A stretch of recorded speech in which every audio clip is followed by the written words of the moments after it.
Headlines प्रायोजक राजयोग paints, आनंद तुमचा, रंग आमचा. शेअर बाजाराच्या निर्देशांकात तब्बल 3400 अंकांची घसरण. अमेरिकेच्या टेरिफ वॉरचा शेअर बाजारावरती परिणाम, तर निफ्टीमध्ये 1000 अंकांची घसरण.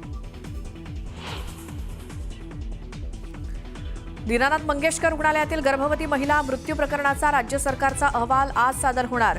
तर महिला आयोगाच्या अध्यक्षा रुपाली चाकणकर आज पुणे पोलीस आयुक्त कार्यालयात घेणार बैठक. केंद्रीय कृषी मंत्री शिवराज सिंह चौहान आज नंदुरबारचा दौरा करणार. तर शिवसेना उभाटाच्या कार्यकर्त्यांचा दौऱ्याला विरोध. शेतकरी कर्जमाफीच्या मुद्द्यावरून कृषी मंत्र्यांना काळे झेंडे दाखवण्याचा इशारा.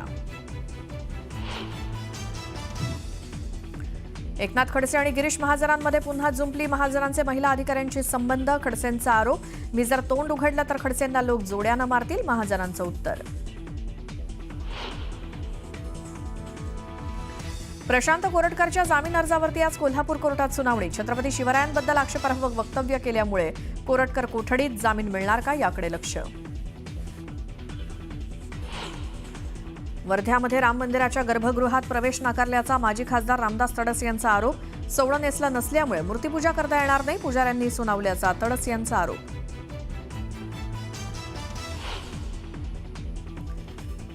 जलवाहिनी दुरुस्तीच्या कामासाठी उद्या पुणे शहरातील काही भागात पाणीपुरवठा बंद राहणार. पाणी जपून वापरण्याचं पालिकेचं आवाहन.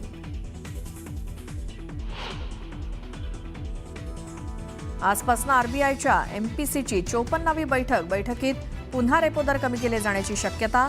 ईएमआय सुद्धा कमी होऊ शकतो. शिर्डीमध्ये रामनवमी उत्सवाची आज सांगता. कीर्तनानंतर दहीहंडी फोडून उत्सवाचा होणार समारोप. मोठ्या संख्येनं भाविक राहणार हजर.